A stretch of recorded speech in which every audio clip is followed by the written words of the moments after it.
నమస్తే, welcome to our voice. నేను journalist నవత. భారతదేశంలో ఉగ్రవాదాన్ని, భారతదేశంలో అస్థిరత్వాన్ని కలుగ చేయాలనుకునే వాళ్ళకి చెక్ పెట్టాలి అంటే బార్డర్లో మన సైనికులు, నేవీ, ఆర్మీ, ఎయిర్ ఫోర్స్, కేంద్ర ప్రభుత్వం ఇలా ప్రతి ఒక్కరూ ప్రయత్నం చేస్తూనే ఉన్నారు.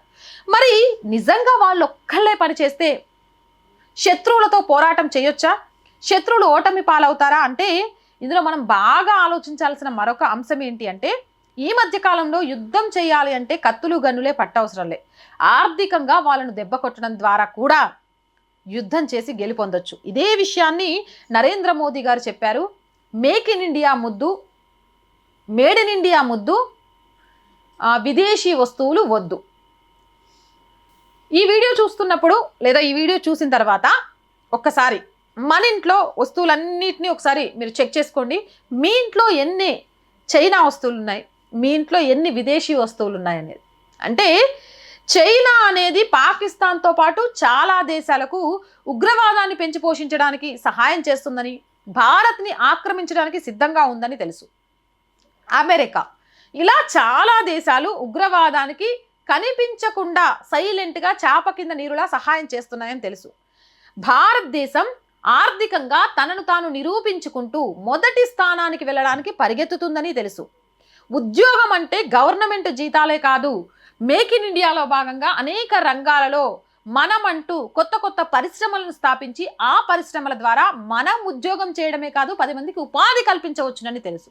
తెలిసినా కూడా చైనా వస్తువు అయితే 5 రూపాయలకు వస్తుంది, భారతదేశంలోని వస్తువు అయితే 10 రూపాయలకు వస్తుందని క్వాలిటీ ఆలోచించకుండా మనకు తెలియకుండానే మనం శత్రు దేశాలకు కోట్లలో పెట్టుబడులు ఇస్తున్నాం. ఆ పెట్టుబడులు వాళ్ళు ఎవరి మీద పెడుతున్నారు?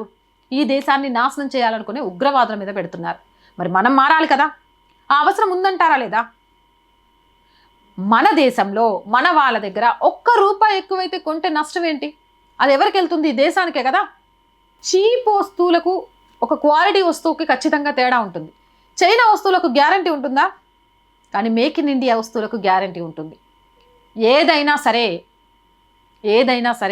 మన దేశంలో తయారీ ఉంది అంటే మన దేశ తయారీ సంస్థలనే ప్రోత్సహిద్దాం. ప్రతి ఇంట్లో వస్తువుని మన దేశానికి సంబంధించినవే కొందాం. విదేశీయుల నుంచి వస్తున్న ప్రతి వస్తువును బహిష్కరిద్దాం. ముఖ్యంగా చైనా లాంటి దేశాల నుంచి వస్తున్న వాటిని. ఈ మధ్యకాలంలో టర్కీ యాపిల్స్ని బహిష్కరించాం. అసలు నిజంగా చాలా గొప్ప విషయం. సిమ్లా, హిమాచల్ ప్రదేశ్ ఇలా మన దగ్గర యాపిల్స్ ఎక్కడ పండుతాయో అక్కడి నుంచి మనం కొందాం. అప్పుడు రైతుకు సహాయం చేసిన వాళ్ళం అవుతాం. భారతదేశంలో రైతు బాగుంటే ఆనందంగా ఉండేది అందరూ. రైతు ఏడ్చిన రాజ్యం బాగుపడదు. కానీ రైతు ఆనందంగా ఉంటే ప్రతి కుటుంబం 5,000తోటి నిత్యావసర సరుకుల ధరలు పెరగకుండా బ్రతకగలుగుతాం. ఒకప్పుడు కిలో బియ్యం 20 రూపాయలు ఉండేవి, వాళ్ళు 80 రూపాయలుగా మారినాయి. అంటే పొలాలన్నీ కూడా రియల్ ఎస్టేట్ వెంచర్లుగా మారిపోవడానికి కారణం ఏంటి? రైతుకు సరైన సహాయం దొరకకపోవడం, పండించిన పంటకు సరైన గిట్టుబాటు ధర లేకపోవడం. ఇలా రైతు పండించిన పంటకు విదేశీ వస్తువులకు సంబంధం ఏంటక్క అంటే ప్రతి విషయంలో మనం ఆలోచిస్తే స్వదేశీ వస్తువులను, మనం తయారు చేసుకున్న వస్తువులని మనమే కొందాం. పరాయి దేశాల నుంచి వస్తుంది, అబ్బా టర్కీ గ్రానైట్, అబ్బా మా ఇంట్లో ఎంత గొప్పగా వేసుకున్నామంటే నువ్వు ఎవరికి ఇస్తున్నావు? శత్రు దేశానికి. లేదా మన దేశం ఉండకూడదు, మన దేశాన్ని ఆక్రమించాలి అన్నటోడికి. రేపు నువ్వు ఎంత పాలిష్ రాళ్ళతో వేసుకున్నా వాడు దాన్ని కూడా ఆక్రమించేస్తాడు. దానికి బదులు భారతదేశంలోనే మార్బుల్స్ చేస్తున్న వాళ్ళ దగ్గర మనం కొన్నామనుకో, ఆర్థికంగా వాళ్ళు పుంజుకుంటే పరిశ్రమ పెరుగుతుంది. పరిశ్రమ పెరిగితే ఉద్యోగ ఉపాధి అవకాశాలు పెరుగుతాయి. ఉద్యోగ ఉపాధి అవకాశాలు పెరిగితే ఇక్కడ నిరక్షరాస్యత, లేకపోతే నిరుద్యోగులు, లేకపోతే దారిద్ర్యరేఖకు దిగువన ఉండే వాళ్ళు తగ్గిపోతారు. ప్రతి ఒక్కరు ఉద్యోగం కోసం ఎదురు చూడరు. అరే వాడు చూడు బిజినెస్ పెట్టుకున్నాడు, తెలివి ఉండాలి కానీ డెవలప్ అవుతాడు. ప్రజల్లో కూడా అవగాహన వచ్చింది. విదేశీ వస్తువులు బహిష్కరిస్తున్నారు, స్వదేశీ వస్తువులు కొంటున్నారు. చేనేత చీరలు విదేశాల నుంచి మన దగ్గర కొనుక్కొని వెళ్తారు. మనం ఎంతమంది వాటిని తీసుకుంటున్నాం? సో మళ్ళీ చెప్తున్నాను, ఈ వీడియో అయిపోయిన తర్వాత ఒక్కసారి చెక్ చేయండి. అలానే ఇంట్లో ఉన్న వస్తువులు తీసుకెళ్ళి వీధిన పడేయమని నేను చెప్పను. ప్రతి వస్తువు డబ్బు పెట్టి కొన్నారు కాబట్టి వృధా కాకూడదు. కానీ ఈ రోజు నుంచి మీరు కానీ, మీ కుటుంబ సభ్యులు కానీ, మీ పిల్లలు కానీ నేర్పించండి, ఆచరించండి. విదేశీ వస్తువులు వద్దు, స్వదేశీ వస్తువులే ముద్దు. సో మేక్ ఇన్ ఇండియా ద్వారా మేడ్ ఇన్ ఇండియా కార్యక్రమానికి మన వంతు సహకారాన్ని అందిస్తూ ఈ దేశం అభివృద్ధిలో భాగస్వామ్యులం అవుదాం. అవునంటారా కాదంటారా?